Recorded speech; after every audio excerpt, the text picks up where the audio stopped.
Stop making basic grammar mistakes that instantly make your English sound weak.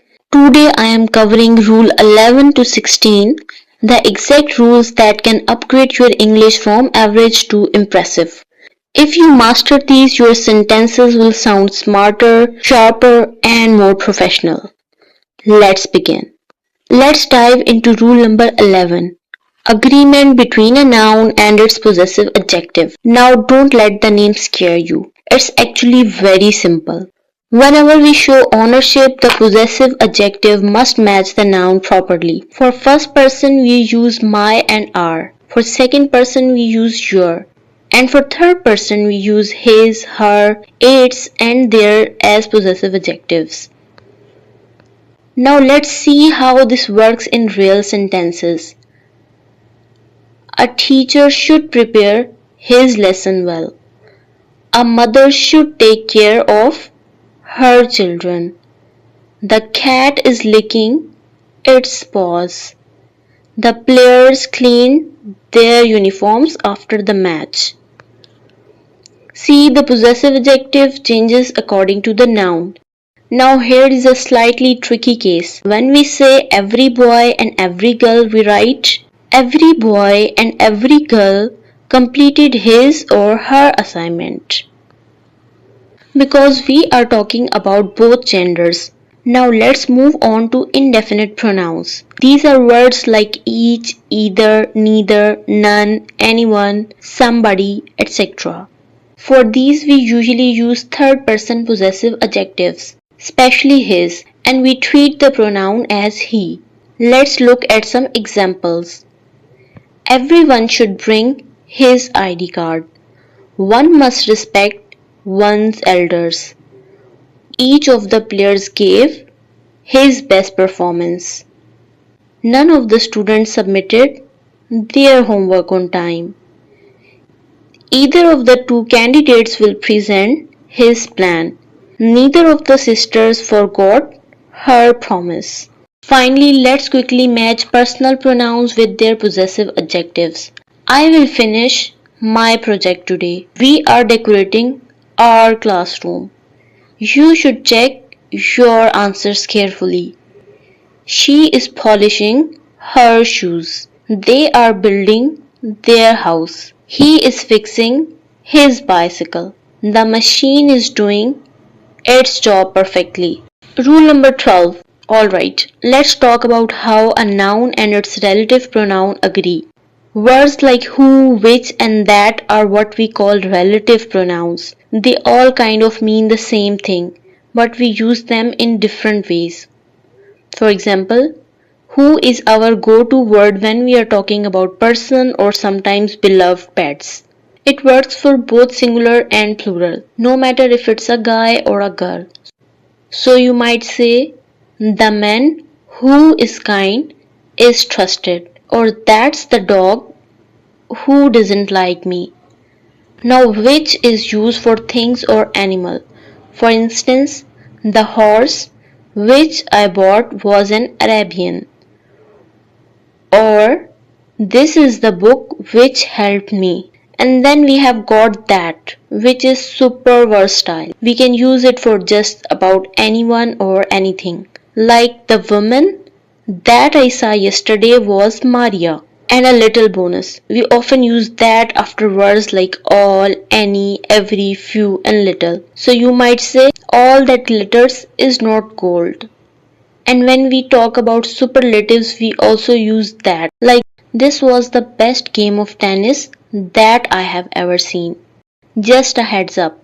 Sometimes which and that can swap places, and when we are asking questions, which works for everything. Thus, if we want to talk about possession, we just use whose, like the boy whose dad came, or the horse whose leg was injured, and that's pretty much it. Rule number 13. So let's dive into how a noun agrees with its quantifier. Quantifiers are just words that tell us how much or how many of something we have. Now some nouns we count like people, while others we measure like sugar.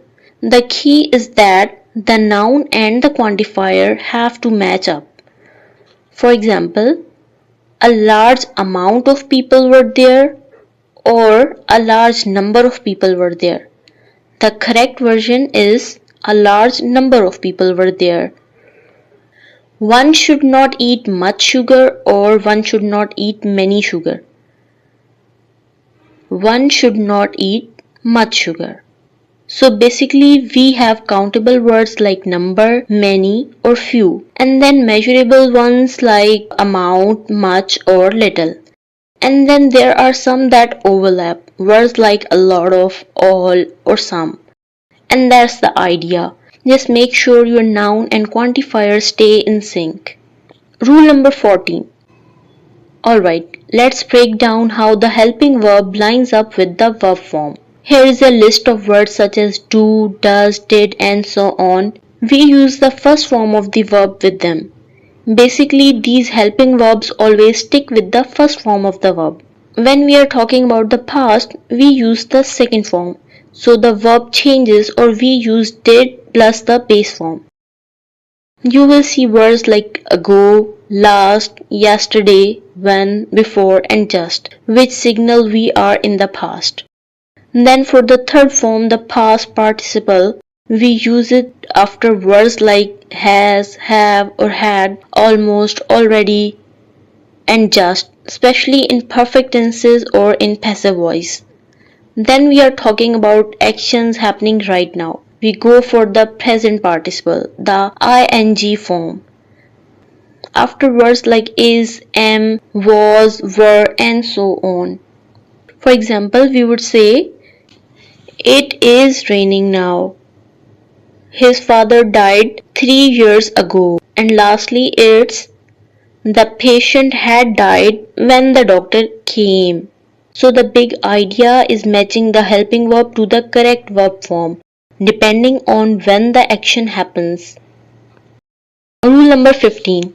So let's talk about when a phrase or a clause act as the subject. The big thing is even though it's a group of words, it still takes a singular verb. For example, you might say, opening my presents was so exciting. The path through the trees is the fastest route. That he makes lame excuses annoys me. Even a clause like that still takes a singular verb. Or think of it this way, to become an opera singer takes years of practice. So the key takeaway is that when a phrase or a clause is the subject, it always takes a singular verb or helping verb. Rule number 16. So let's talk about inversion. Basically, it's when we flip the usual word order and put the verb before the subject.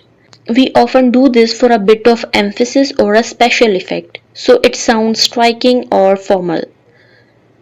In a normal sentence, we keep the standard order like, I have never seen such a beautiful rose.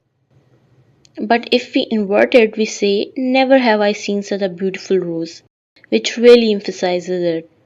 And we use inversion a lot in questions like, does he know? Or can you help? Inversion is also used after so, neither and nor, such as, so do I, neither do I, nor do I. In formal writing, it's also very common after negative phrases like, under no circumstances can we accept that, or after adverbs of place. Round the corner came the postman. You will also see it with words like seldom, rarely, never, and little. So seldom have I seen such a view. And it can appear after phrases like only after or not only. Like only after the meeting did I see the importance. Sometimes we even replace if in a condition like had I known I wouldn't have done it. Inversion is also used after hardly, scarcely and no sooner, when one thing happens after another, such as hardly had I begun to speak when I was interrupted. Lastly, we can use inversion in exclamations with here and there, such as Here comes the winner. There goes all our money. So in short, inversion is a great way to add emphasis or a formal touch to your sentences. If you made it till here, you are already ahead of most English learners. Master these rules and your English will instantly sound more confident and polished.